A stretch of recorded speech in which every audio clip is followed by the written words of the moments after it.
Boa noite, investidores. É um prazer estar aqui com vocês. Hoje é 12 de maio de 2025. A gente sempre faz nossa live ao vivo. Hoje a gente vai fazer gravado aqui. Vou ter trazer um vídeo da Cidênia, né? Em virtude ali do Dia das Mães, a gente precisa comparecer também, né? Eu que sou pai aqui de 3 filhos, preciso dar uma força aqui para a mãe dos meus filhos, né? Afinal de contas, não foi fácil ter 3 aqui. Mas vamos lá, né? Vamos falar aqui do mercado imobiliário americano. Depois eu vou passar aqui para a parte da Cidênia, tá? Ela vai explicar aqui para vocês, mas a gente vai falar muito dos REITs aqui hoje. Resultado dos REITs, a gente está na temporada de resultado. A gente geralmente faz uma enquete ali com os investidores, mas dessa vez eu resolvi escolher os 4 REITs para a gente poder dar enfoques diferentes, né, neles. Porque senão a gente acaba focando ali em alguns setores muito específicos, um modelo de contrato muito parecido, e aí não tem tanta graça a gente comparar nas lives, né? O interessante é você aprender que cada setor tem a sua dinâmica, né? Hoje a gente vai falar sobre o estado de Royalty Income, REIT Triple Net Lease, terreno, ornado, né? REIT de escritório. Então fique ali que alguns REITs caíram, outros REITs dispararam ali durante a semana de resultado. Vamos lá então, sem mais delongas, né? O mercado andou bem de lado essa semana. A gente vê com o VNQ ali com a leve queda de 0,5, o também o SP500 ali com a leve queda de 0,3. Então, a gente, sem surpresas, né? A gente está ali com essa guerra comercial ainda. Existe muita aquela tensão da negociação já com os Estados Unidos com a China. Vou deixar a Cidênia falar mais sobre o macro hoje. E vamos falar dos setores que mais subiram, os setores que mais desceram, afinal de contas. É isso que importa aqui para nós investidores, né? A gente quer saber o que está subindo, o que tem alta. O setor tem uma alta de 1%, foi o setor de hotel. Exatamente como eu coloquei ali para vocês. O setor de hotel é um setor que geralmente não é um setor que a gente recomenda muito a entrada, né? Eu gosto de trazer para os investidores essa tipo situação. Cada setor ele tem uma dinâmica ali e ele tem umas métricas que trazem mais sensibilidade ali para a cotação no curto prazo. No final das contas, lá no longo prazo, o que importa é o crescimento de lucro, tá? No caso aqui dos REITs, o FFO, né, que é o lucro dos REITs. Então, lá no longo prazo, que vai nos importar esse crescimento desse FFO. Mas no curto prazo, os REITs e hotéis eles acabam sofrendo muito, né? Porque com essas medidas que o Donald Trump vem adotando no mercado americano, existe muito aquele medo da recessão. Não só medo de recessão, né? Medo até da inflação voltar nos Estados Unidos. Até que, inclusive, o Federal Reserve ali não reduziu as taxas de juros, né? A gente tem dados ali um tanto conflitantes, né? Até difícil fazer essa leitura. Mas a gente vê que os juros de hotel subiu, puxado para o PK, que soltou esse resultado ali, com alta de 1,17%, não é uma alta substancial, mas foi uma alta suficiente ali para elevar o setor de hotéis, né? E uma queda ali, maior queda durante a semana, a queda média de 3,6%, setor de casas manufaturadas e campos de trailer. A gente colocou até o ursinho ali, né? O ursinho ali e os nossos trailers ali atrás, só para vocês verem, né? Com a queda média de 3,6%. Puxado para o Syndicate Minutes, um que a gente cobre também ele, tá? Syndicate Minutes, quem quiser a nossa carteira recomendada, entrar e dar uma pesquisada lá, ele é um dos REITs que a gente cobre. Syndicate Minutes, gosto de ressaltar aqui para os investidores, eu acho ele um case bem interessante, em termos de valuation, né? Para mim ele é o mais barato do setor, tá? O que acontece é que esses REITs trabalham com casas manufaturadas, são aquelas pequenas casas que a gente às vezes teve em filme, né? Mas são casas de madeira, você pode pegar ela, levar, transportar, a casa é sua, mas o terreno é do REIT. Então o REIT ele ganha dinheiro aqui de duas formas nessas casas: alugando o terreno e vendendo a casa. Enquanto uma casa de single family, uma casa convencional, ela chega a custar ali em média, né? Seus US$ 400 mil hoje, mas a gente sabe que isso é a média dos Estados Unidos, porque nos subúrbios americanos essas casas já estão passando de US$ 700 mil. Então, esses REITs acabam focando numa população de mais baixa renda. E aí eles focam também nos campos de trailer. Isso é fácil de entender esses dois negócios aqui, porque são dois negócios voltados para a população que não tem uma renda tão alta. Mas, sendo que o Minutes, ele vendeu as suas marinas agora, né, que é o seu portfólio de Safe Harbor, ele sofre um pouco pela sua dívida que ele estruturou na Inglaterra, expandiu ali para o Reino Unido. Essa dívida acabou pesando recentemente ali no seu balanço. Ele se viu obrigado a desfazer um pouco disso. Mas esse portfólio que ele vendeu do Safe Harbor deu boas notícias para os investidores, né? Mesmo com o crescimento ali, a gente viu que ele vai pagar um dividendo especial de US$ 4 por ação, um dividendo especial bem alto, tá? Gosto sempre de ressaltar aqui para os investidores que esses dividendos especiais, eles não pagam imposto, tá? Então você vai receber lá esses US$ 4, a corretora vai te descontar o imposto sobre o dividendo. Lá no ano que vem, fevereiro, março, abril, depender da corretora ali. Em geral, via de regra, nos últimos anos tem sido em fevereiro, né? Esse ano que mudou um pouco. Mas lá em fevereiro, a corretora ela vai te fazer esse estorno desse imposto sobre dividendo. Isso porque nós, investidores estrangeiros, né, a corretora não faz essa distinção. E aí, quando o REIT ele informa ali no seu relatório de dividendos, que acontece ali em janeiro do ano seguinte, ele informa que esse é um dividendo especial, que não é sujeito a tributação. E aí a corretora vai te tornar o que foi retido, tá? Mas ela vai te pagar, sim, os dividendos. Safe Harbor, que vem crescendo muito suas casas manufaturadas, mas vem sofrendo muito para crescer seus campos de trader, né? A gente viu que já tem dado uma oscilada ali, em torno de 1,5% ali, o lucro operacional que ele tem nos campos de trader. Isso porque é um portfólio, como eu expliquei para os investidores, né? Ele é focado na baixa renda, e a baixa renda já teve ali, sofreu muito impacto no pós-pandemia. Esses campos de trader tiveram um reajuste, só para vocês entenderem, tá? Reajuste médio de 180%, isso não é pouca coisa, tá? Isso focado numa população que não tem uma renda tão substancial, mas é alta. E a gente também, esses campos de trade da Simple Communities, eles que eram mais voltados para transeuntes, né, que é o pessoal que estava tirando férias, se tornou mais permanente. Vou voltar daqui a pouco com vocês, vou deixar a Stênia falar aqui da parte dela, e eu volto com vocês para falar um pouco mais sobre os balanços de Realty Income, terreno, Vornado, que é o REIT de escritório ali também. Então a gente pode comparar ali alguns setores específicos. Enquanto isso, fica ali com a Stênia, que ela tem muita coisa bacana para mostrar aqui. Temor diante da política comercial do presidente Trump, mas nas últimas semanas vem um processo de recuperação, inclusive na live da última segunda, eu até cheguei a comentar, né, que já eram 6 dias consecutivos em que o SP500 fechava em alta, que era o seu recorde desde novembro do ano passado. Mas essa semana, depois de todo esse rally de recuperação, o SP500 acabou fechando aí num recuo, né, de 0,4%, uma semana que teve ali altos e baixos, ficou, na verdade, praticamente estável ao longo da semana, mas fechou com recuo de 0,4%. Foi uma semana de poucos indicadores econômicos, então os olhos realmente estavam voltados para a reunião do do Comitê de Política Monetária nos Estados Unidos e sobre a decisão de taxa de juros, né? Então, essa foi a terceira reunião do Fed no ano, né?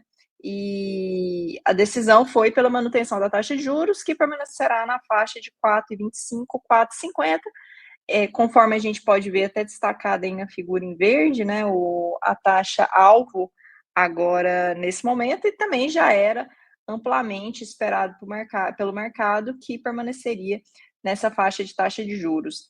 Para 2025 ainda faltam 5 reuniões, eu destaquei até lá em vermelho, lá em cima,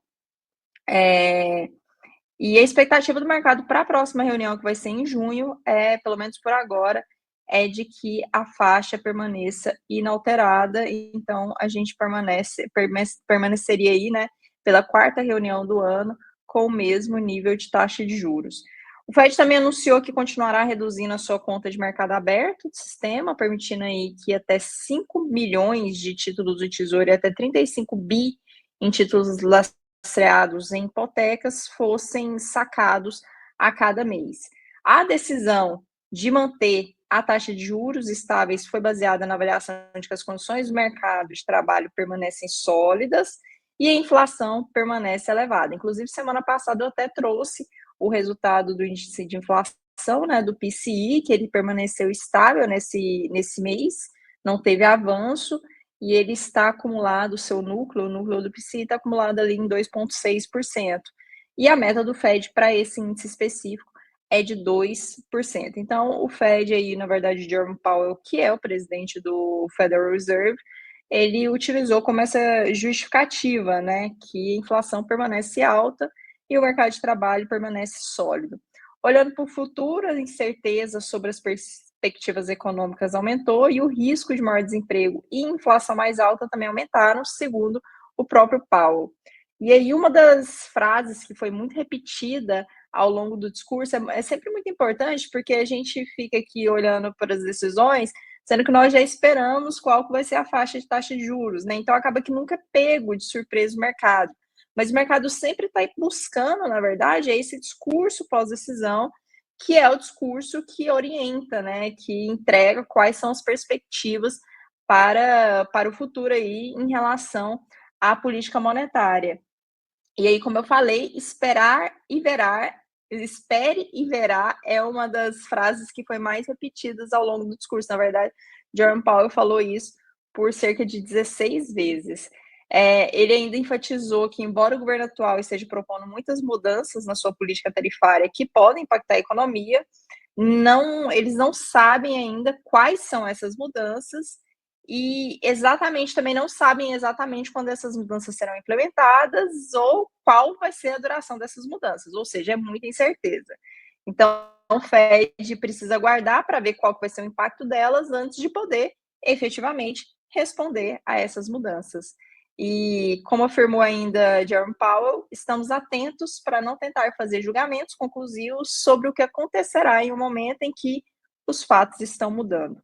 Sobre o duplo mandato, né? O Fed ele tem ali o mandato de perseguir um crescimento econômico e tem também o mandato de garantir a estabilidade de preços. Então, acaba que os dois ao mesmo tempo não funcionam, né? Então, ele precisa escolher qual que é o mandato que ele vai perseguir, e nesse momento o seu duplo mandato pode acabar sendo colocado em xeque, né? Que a gente tem falado aqui por diversas vezes, que a política comercial, pelo menos aos moldes lá no início, né? Agora o Trump ele está flexibilizando muita coisa, mas aos moldes lá do início, o que era esperado era realmente o aumento do desemprego, uma desaceleração econômica e uma pressão sobre o preço. Então, o Fed teria que decidir ou resgatar a economia, né? Então, relaxar a política monetária para impulsionar o crescimento econômico, ou resgatar os preços, né? Garantir a estabilidade de preços, que significa uma política monetária mais apertada do que já é hoje.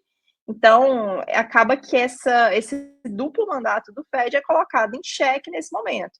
E aí, Powell explicou que as decisões levarão em conta as decisões sobre qual mandato, né, eles vão priorizar, vai levar em conta a distância da meta e o tempo esperado para voltar à meta. Então, eles estão analisando todos esses fatores para só então fazer seu julgamento, isso é, tomar a sua decisão. Então, em suma, qualquer um dos dois, seja desemprego, seja inflação, que estiver mais longe da sua meta e demorar mais para voltar a ela, é aí que o Fed vai ajustar a sua política monetária. Então, o direcionamento, né, a orientação que Jerome Powell deu no seu discurso é que muito provavelmente deve demorar um pouco mais para que o Fed reduza a taxa, o alvo, né, da taxa básica de juros. Então, pelo menos até o momento, ainda é esperado que para a próxima reunião, que aí vão completar 4 reuniões em 2025, o Fed permaneça com esse nível de taxa de juros de 4,25, 4,50.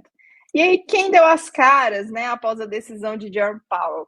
Donald Trump, né? Ele foi lá para sua rede social, a Truth Social, que é do Trump Media, né? Essa é propriedade do Trump Media.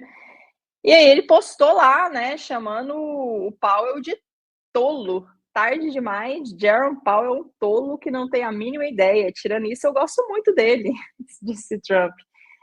Petróleo e energia caíram muito, quase todos os custos, mantimentos, ovos caíram, praticamente nenhuma inflação. Ele pegou ali o resultado do PCI no mês passado, que, como eu falei, o avanço mensal foi estável, não teve avanço, então não teve inflação, né?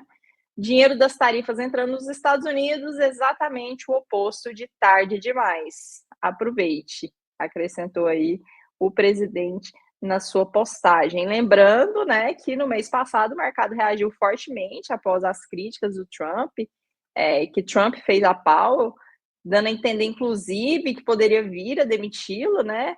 Mas, inclusive, a reação de mercado foi tão forte que o Trump precisou vir a público para acalmar os ânimos, dizer que não tinha intenção nenhuma de demitir Powell.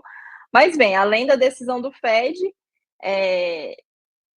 o ponto é que agora Donald Trump entende, né? Parece que ele está cada vez mais tranquilo, né, em relação a essas coisas, ou não sei, talvez alguém esteja orientando melhor, mas ele está tomando cuidado nas coisas que ele fala, mas já era de se esperar que ele viria a público para dar essa alfinetada no Jerome Powell, mas pelo menos agora ele não ameaçou aí de uma demissão.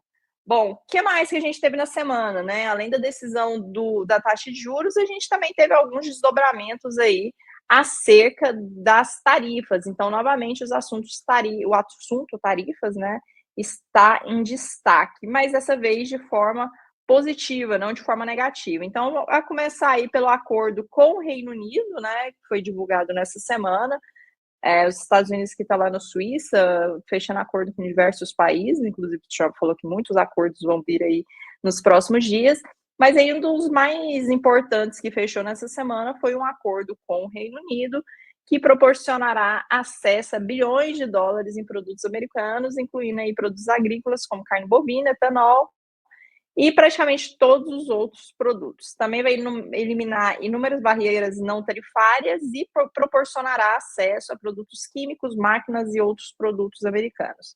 Segundo os dados aí que foram divulgados pela Casa Branca, o acordo adicionará 5 bilhões em oportunidades às exportações americanas. E ainda segundo Trump, os detalhes finais serão definidos nessa semana, né? Adicionando que seu governo vem trabalhando, como eu falei, em uma série de outros acordos comerciais com outros países, mas em relação especificamente ao Reino Unido, que nós sabemos até o momento sobre esse acordo em questão, é de que aquela tarifa básica de 10% ela será mantida, mas aquela tarifa de automóveis, aço e alumínio, ela foi isenta. Então, foi isento tarifas adicionais sobre automóveis, aço e alumínio. E os Estados Unidos também eliminará tarifas sobre os motores Rolls-Royce e peças de avião. Por outro lado, por parte do Reino Unido, o Reino Unido se comprometeu, aparentemente, a comprar cerca de 10 bilhões em aviões da Boeing.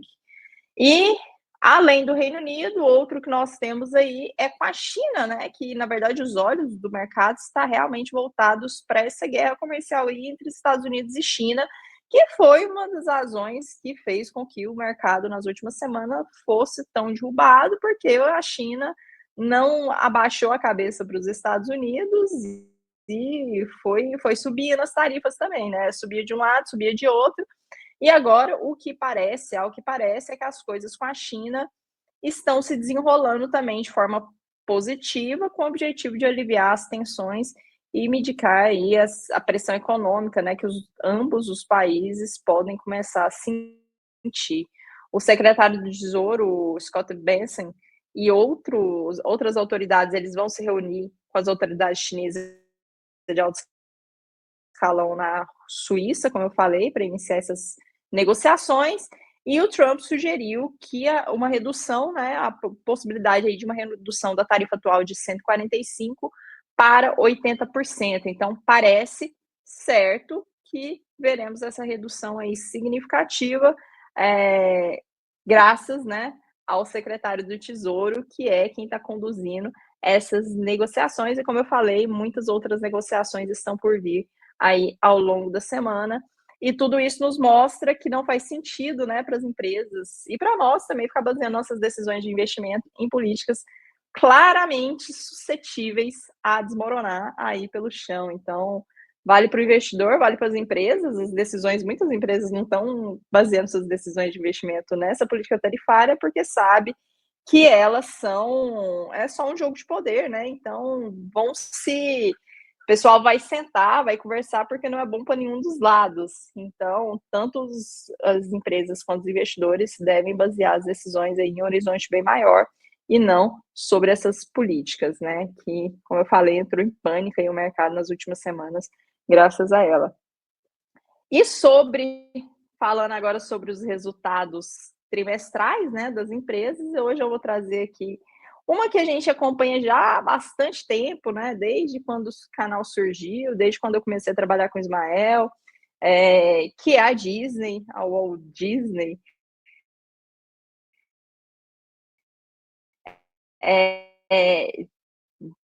Tem vídeo no canal, acho que deve ter uns 2 vídeos aqui no YouTube falando sobre a Disney, no blog do site, inclusive, que é gratuito, né? Todo mundo tem acesso. Então já tem um tempinho que a gente aborda a Disney e ela sofreu bastante, né? Desde a pandemia, até trago aqui esse gráfico, né? Lá no auge, lá em 2021, a Disney chegou ali a ser negociada em $201, mas desde a pandemia ela vem sentindo uma pressão muito grande nas suas finanças, precisou suspender os dividendos, ela retornou ao pagamento, claro que não no mesmo nível ao anterior, mas ela já retornou à distribuição de dividendos, mas ela teve que suspender essa distribuição, ela viu diversas das suas decisões estratégicas não retornarem o que era esperado, como é o caso mais clássico aqui, no caso da Disney mesmo, que é a questão do streaming, né? Demorou muito mais do que eles esperavam para ter o retorno no streaming. Precisaram trocar de CEO, não? Trocaram Bob pelo outro Bob, agora era o Bob Iger. Enfim, então a Disney passou por momentos aí bem conturbados, mas nos últimos trimestres, o que parece é que as coisas voltaram a se desenrolar, e esse foi um trimestre que podemos dizer sólido, né? Muito sólido, principalmente em comparação ao que os analistas previam. Lembrando também que os analistas eles têm uma expectativa baixa para a Disney, né? Então a Disney conseguiu superar essa expectativa que não era das melhores. Então, para o trimestre, a empresa viu sua receita crescer 7% comparado ao primeiro trimestre de 2024. Seu lucro por ação foi de 1,81, que é muito melhor do que o prejuízo que foi reportado lá no primeiro trimestre de 2024. Então, no ano passado, a Disney tinha tido prejuízo. Nesse ano, ela voltou a ter lucro. Fluxo de caixa operacional disparou de 3,67 para 6,75 bilhões. É claro que tem uma especificidade aí nesse fluxo de caixa, que foi uma antecipação de receita, mas enfim, mesmo se não fosse isso, ainda teria crescido mais de 18% seu fluxo de caixa. EBITDA ajustado pulou de 4,1 bilhões para 5,1 bilhões. Então, ali, as métricas das suas finanças estão muito boas, né? Estão muito sólidas, demonstra esse retorno ao crescimento da empresa, afinal, 7% é realmente uma taxa de crescimento muito boa ao que a empresa vinha experimentando, então é uma recuperação muito, muito boa. Streaming, que é o segmento de negócio que mais oferece oportunidade de crescimento para a Disney, viu seu número de assinantes aumentar de 120 para 126 milhões, e adicionalmente ao número de assinantes, o preço também aumentou, né, impulsionando os ganhos aí da empresa. Agora também ela vai aumentar também os seus ganhos ali em relação à publicidade, né? Quem assina Disney sabe que agora, a depender do seu pacote, né, de assinatura, você experimenta ali ao longo dos vídeos, né, durante o programa que você está assistindo, você vai ter que passar por diversos anúncios, né? E eu acho que já tem outros streams, né? O Prime tá assim também, mas da Disney são muitos anúncios mesmo. Eu acho que a cada 15 minutos tem um anúncio, então isso daí para ela vai ter um ganho em relação aos anúncios, né? Essa receita de anúncios. E para 2025 a perspectiva continua muito boa, né? Ela espera aí um lucro por ação ajustado de 5,75, que, se concretizar, significa um aumento de 16% em relação ao ano anterior. Então, 16% de crescimento no seu lucro é um crescimento muito bom, especialmente para o que a Disney vinha sentindo, vinha sofrendo, né? E para finalizar, a gestão também anunciou que está construindo um parque temático e resort da Disney ali na ilha Yas, em Abu Dhabi, que é um mercado turístico rico e enorme. Então, com tudo isso daí, foram resultados muito bons, né? É claro que o mercado reagiu positivamente a esses resultados e a Disney terminou ali com um ganho na semana de mais de 14%, né? De qualquer forma, quando a gente volta aqui no gráfico que mostra os últimos 5 anos, a gente vê que a Disney ainda está bem abaixo dos seus níveis máximos, né? Então, hoje é uma ação, pelo que ela está entregando de crescimento, por essa reformulação, é uma ação que tem uma perspectiva muito boa, né? Encaixaria ali bastante numa carteira de valor do investidor, né? Ela está sendo negociada num preço bem abaixo do seu valor justo. Bom, é isso, Ismael. Nessa semana a gente continua acompanhando aí os resultados das empresas, né? São muitos ao longo da semana. E é isso, gente.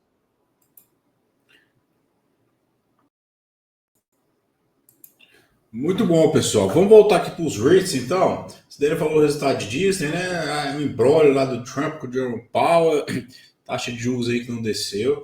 Mas enquanto isso, a gente vai investindo aqui nos REITs. A gente sempre começa aqui Realty Income, com a negociação dele só a letra O. Ele que é o famoso pagador de dividendos mensais, é um dividend aristocrat. Dividend aristocrat em empresas, REITs, que crescem seus dividendos ali mais de 25 anos consecutivos. Trabalhou no setor de varejo de net lease. Net lease são os contratos de longo prazo, tá? Para quem não está acostumado ali. E uma das grandes vantagens que tem nesse REIT aqui é a quantidade de anos que ele cresce seus dividendos. 30 anos consecutivos. Está aí rumando a ser um dividend king, né? Futuramente. Ele que é um dos maiores REITs listado na Bolsa dos Estados Unidos, crédito A, é bem interessante, tá? Ele é um REIT bem defensivo para o portfólio do investidor. Eu gosto sempre de ressaltar que os investidores, até investidor fala assim, eu gosto muito de Realty Income, eu tenho ele na carteira. É bom, eu diria que ele é um zagueiro da nossa carteira. Zagueiro é bom, né, para a gente não tomar gol. Em momento de estresse, ele defende a nossa carteira, mas ele não dá aquele upgrade a mais, tá? Então o zagueiro é um zagueirão que, não, que cresce ali constantemente, mas não faz tanto gol, né? Se a bola pintar ali, ele faz gol, mas a gente vê, inclusive, que ele anda muito próximo a média do VNQ, né? VNQ ali com a queda de 0,46, VNQ 0,5, Realty Income 0,56. A grande vantagem que a gente tem em um REIT como esse aqui é a previsibilidade. Ele é muito previsível, extremamente previsível. Chega a ser até sem graça analisar ele. É isso que eu vou comentar aqui, né? A gente vai a alguns pontos específicos só para mostrar aqui para os investidores como a gente analisa, né? A gente vê ali que a métrica mais importante para nós é o crescimento do AFFO por ação, cresceu 2,9%, tá? Isso aqui é bem interessante porque ele costuma entregar um crescimento maior no terceiro e quarto trimestre, então já começa o nosso primeiro trimestre de 2025 ali, um crescimento bem bacana ali, né? Capturando 92% dos inquilinos em renovações, né? 91 setores diferentes, taxa de cobertura ali dos aluguéis dos inquilinos quase 3 vezes, né? Então ele vem aumentando. Tá? Essa taxa de cobertura de aluguel dos inquilinos, para só o investidor entender, né? Se o inquilino recebe ali $3 de receita, ele gasta 1 com aluguel. Então tem uma margem bacana ali para nós. Mas a métrica que importa aqui, nesse caso, né? Como eu falo aqui, que o Worthing Income é um REIT que tem tanta coisa assim, né, de diferente, igual o inovativo do Shore Property, que eu vou comentar daqui a pouco. Esse sim tem muita história para contar. Realty Income, a gente tem que lembrar que uma das métricas mais importantes que nós temos nos REITs Net Lease chama Cap Rate. Cap Rate é o yield médio do imóvel, tá? Então você pega ali o quanto que você recebe de aluguel no ano, divide pelo valor do imóvel, valor de mercado, você consegue obter o seu Cap Rate. A gente chama de yield do imóvel às vezes aqui, né?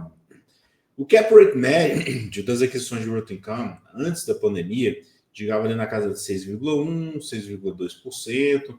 Então é um cap rate justo. A gente viu que esse cap rate aumentou. É natural que o cap rate aumenta, porque o valor dos imóveis aumentava, mas o valor dos aluguéis aumentava em velocidade maior do que o valor dos imóveis. Taxa de juros nos Estados Unidos, está difícil comprar imóvel, o valor dos aluguéis aumenta, naturalmente o cap rate aumenta. Só que como o Realty Income ele é focado muito em inquilino com grau de investimento, em geral o cap rate desses imóveis eles não aumentam em uma velocidade tão substancial. E aí me chamou muita atenção, né, que a gente vê ali que o cap rate dos imóveis que ele adquiriu na Europa, que foi 893 milhões de dólares ali, né, chegou na casa de 7%. Tudo ok.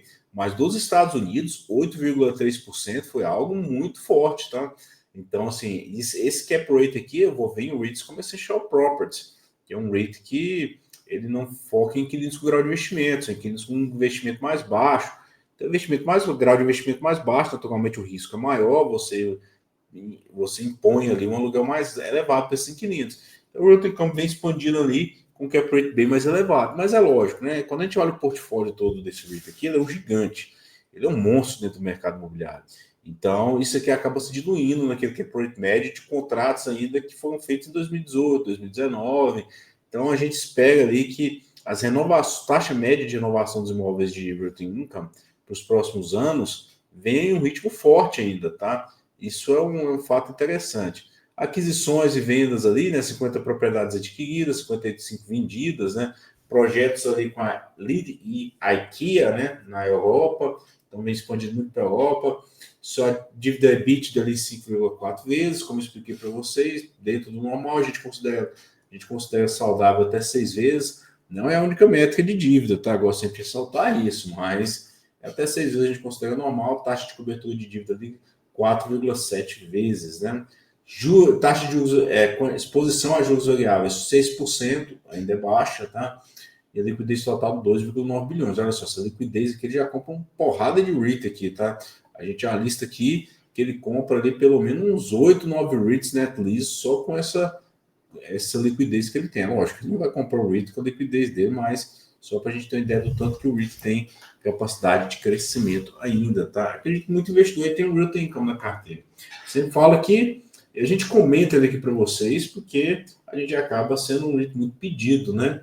Nas nossas análises. Para quem não conhece o nosso Telegram, recomendo que vocês acessem lá a Central do REIT. A gente tem um Telegram aberto para vocês. Lá a gente posta resultado de quase todos os REITs. Eu não vou falar todos, né? Mas pelo menos uns 70%, 80% dos REITs estão lá no nosso Telegram na de resultado. Eu tenho também, a gente postou lá também um resuminho inovativo do Social Properties, que eu vou comentar aqui agora também. Tem um resuminho lá para vocês. Mas agora sim, né? A gente sai do céu ali de brigadeiro, a gente sai agora para turbulência. Esse sim é um REIT turbulento. Inovativo do Social Properties, IIPR. A gente tem que tomar muito cuidado, esse para mim é um REIT típico, né, de ganância e medo do mercado, né, aquele sentimento de medo, pânico que o mercado tem, o sentimento de que a alta nunca vai parar. Ele que é um REIT do setor de cannabis, ele é dono desses galpões aqui industriais, como vocês podem ver. Só que esses galpões, na verdade, são grandes estufas, né, para a produção ali de cannabis nos Estados Unidos. A cannabis, ela é legal em praticamente todos os estados americanos, mas ela ainda é ilegal em âmbito federal. Você não pode, em tese, né, você não pode cultivar uma cannabis na Califórnia e vendê-la no estado de Nevada. Você não pode cultivar uma cannabis em Nevada e vendê-la no estado do Novo México. Assim por diante. Então, a cannabis que é consumida naquele estado é porque ela é cultivada naquele estado ali. E com isso, o Inovativo Industrial Property sempre aproveitou muito também essas restrições legais, barreiras federais, para poder crescer ali com seus inquilinos, né? Só que isso tem um risco, né? Os inquilinos aqui os cultivadores de cannabis, porque IPR não é um cultivador de cannabis, ele é dono do galpão, tá? Gosto de lembrar isso. Ele é dono de várias licenças de produção de cannabis também, e são os grandes ativos que ele tem ali.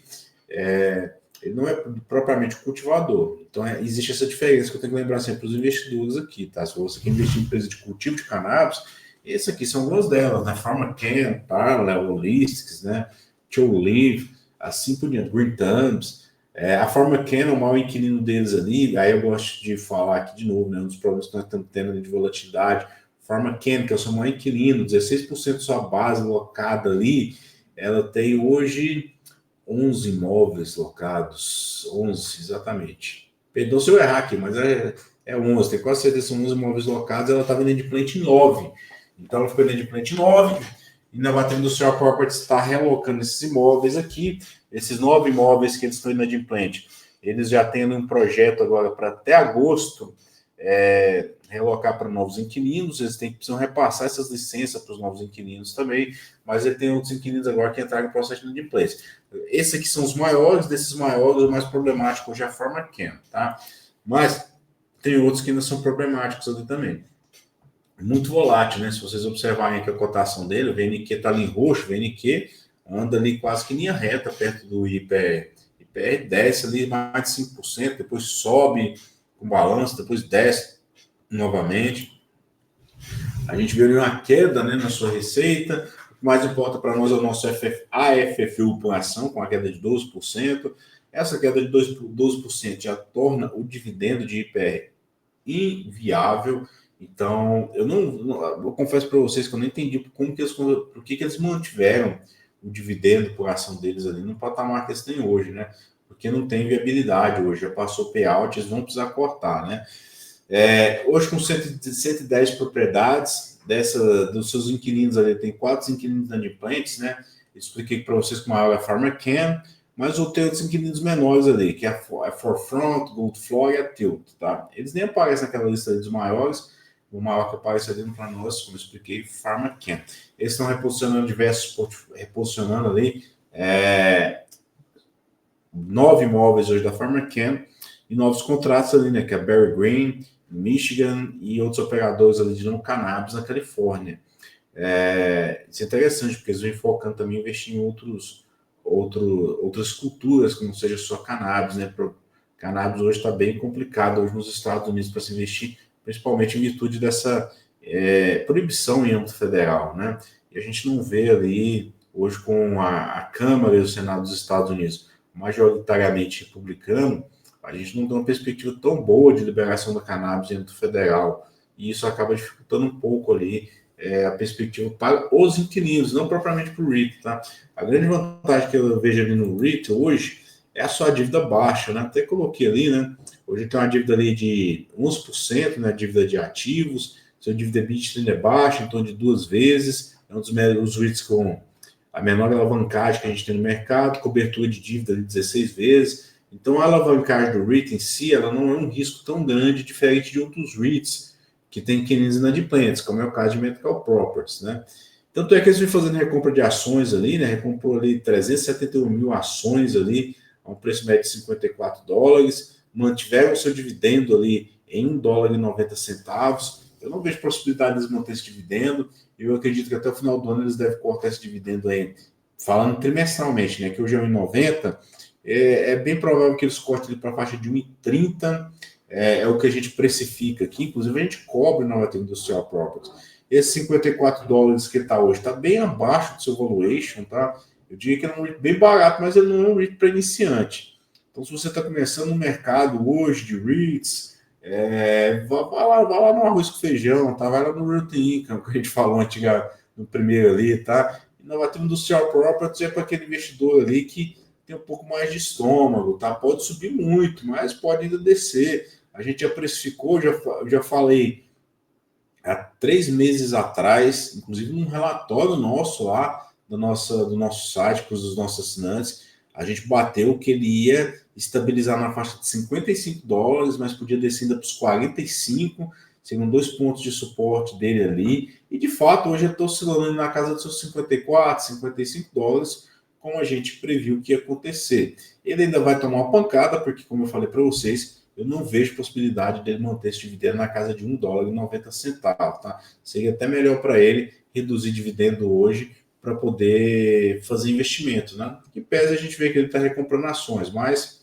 é inviável ele manter isso aqui por longo prazo. Vamos falar de terreno agora sim, né? A gente está falando ali de um excelente, um REIT mais arriscado. Vamos voltar para outro REIT excelente aqui, né? Mas que também não é tão barato, com a negociação do TRNO. Ele que é o REIT do setor industrial, um dos melhores portfólios que a gente tem dentro do setor industrial, tá? Eu sempre gosto de... O pessoal me pergunta aqui, né? Qual que é o melhor REIT do setor industrial? Prologis, Terreno, Rexford, Stag? É difícil falar, né? Porque como você compara laranja, qual que é melhor? Laranja, abacaxi, maçã, é diferente. Então, assim, o contrato é diferente, o modelo de crescimento é diferente, o posicionamento é diferente. TRNO, o foco deles são principalmente imóveis last mile, que é completamente diferente do foco de Stag. Então, acho que eles se complementam dentro de uma carteira aqui de investimento, tá?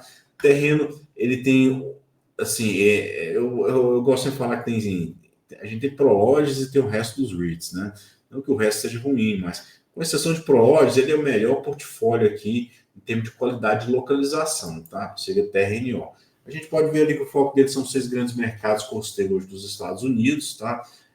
Ele foca muito em galpão, como eu expliquei para vocês, galpão last mile, então a localização dele é primordial, diferente de Stag, né, que foca em mercado secundário, que são regiões um pouco mais afastadas das cidades ali, né, centros de distribuição para inquilinos únicos, e TRNO não, né? Isso também é um fator importante, mas também gera uma certa dificuldade de crescimento, né? Não é, os galpões aqui de terreno não são baratos, tá? São muito caros, inclusive. Então, na hora dele crescer também não facilita muito para o REIT, mas ele consegue entregar ali um crescimento de FFO por ação de 8,8%, né? Receita 30%, isso é fenomenal, tá?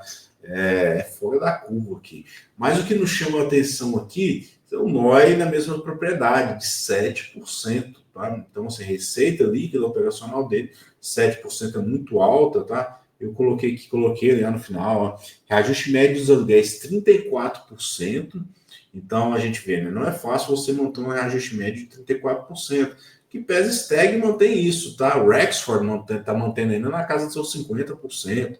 Está muito alto ainda, mas a gente já vai, a gente sabe, já falei, repito aqui, isso vai voltar para um patamar normal. Eu prevejo aqui que no longo prazo aqui, depois que estabilizar os contratos vencendo ali, que esses contratos que estão vencendo aqui antes da pandemia, eles começam a vencer agora e é lógico, entre esses ajustes estão altos.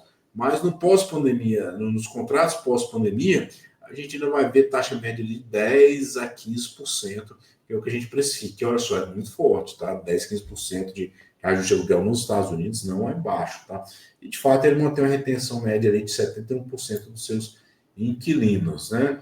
Aquisições, ali, como eu venho falando ali, né? Mais 16 milhões, né? Disposições também, deixa eu ver o que eu coloquei aqui interessante.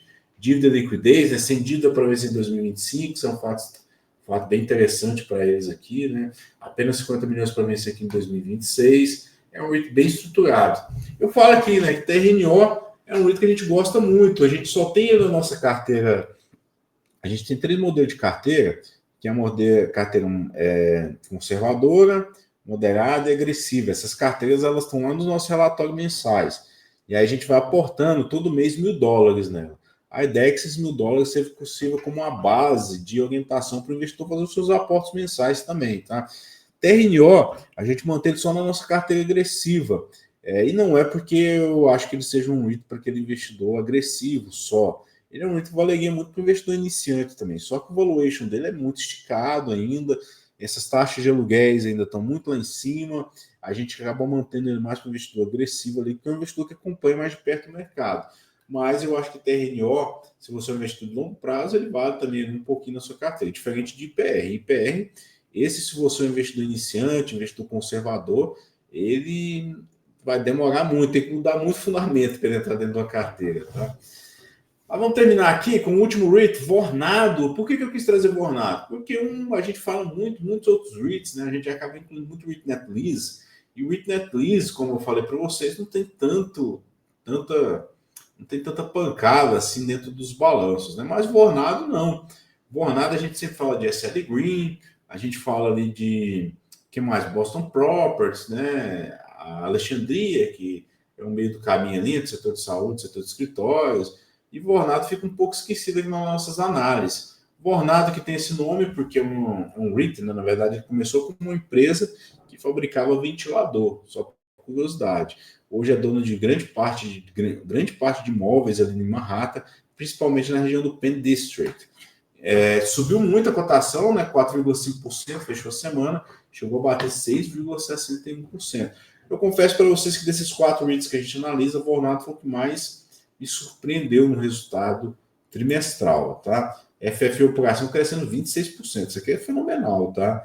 Então, a Equipes caiu muito ali no pós-pandemia, mas um crescimento extraordinário de FFO por ação. A série Guinda vai começar esse ciclo de alta de FFO por ação. A gente já vê, Boston Properties ainda está num ciclo ainda aí de estabilização, o Vornado já está superando. Mas aí eu tenho que contar a história, né, por trás disso aqui. Quem conhece Nova York, já viajou para lá, você tem aquela região ali onde fica aqueles grandes painéis, né, que é a Times Square.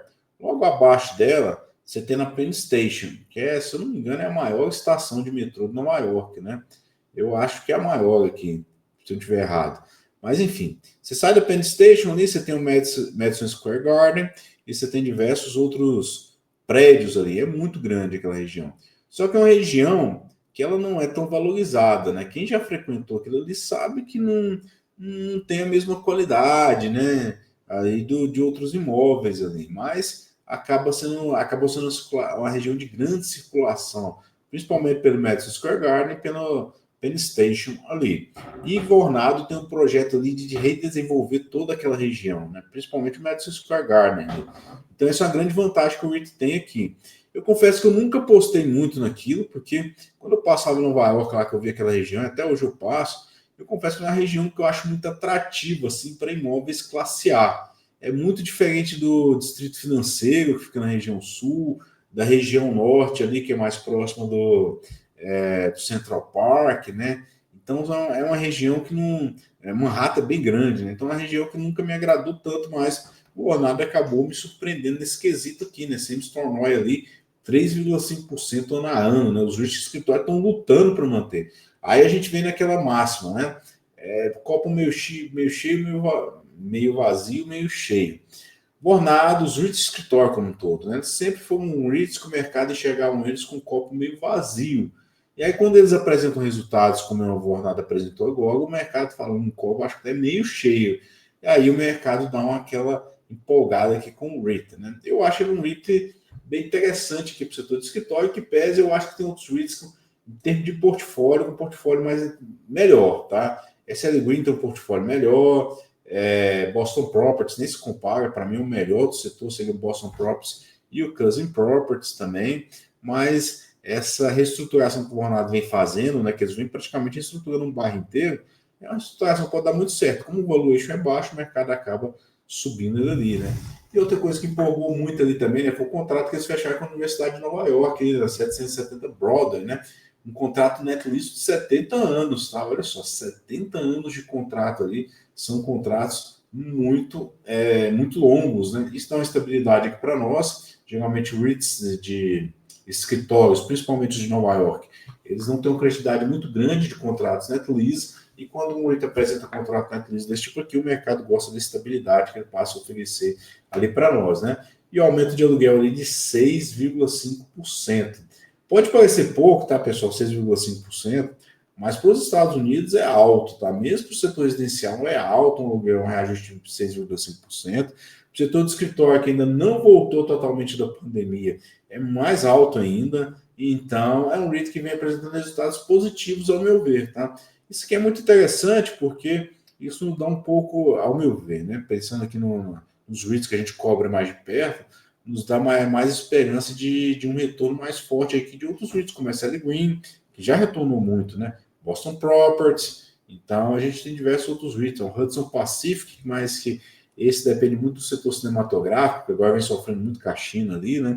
O HPP. Então, é um setor bem grande, né? Extenso o setor de escritório, e Vornado é um desses termômetros. Eu quis falar muito dele hoje, porque algumas pessoas me perguntam, o setor de escritório não vale tanta pena, acho que não retornou, mas o Vornado é um termômetro aqui de um REIT que está começando a retornar, né? E que tem projetos de redesenvolvimento. Então, não um REIT que está parado no tempo. Ele está redesenvolvendo o seu portfólio e um bairro inteiro, que é o Penn Street. Então, ele vem desenvolvendo o Penn Street ali e para se tornar um bairro melhor, né? Torço até que se torne melhor, porque eu acho o Penn Street bem feinho, para falar a verdade. Mas ele vem aqui nessa pegada muito forte aqui hoje.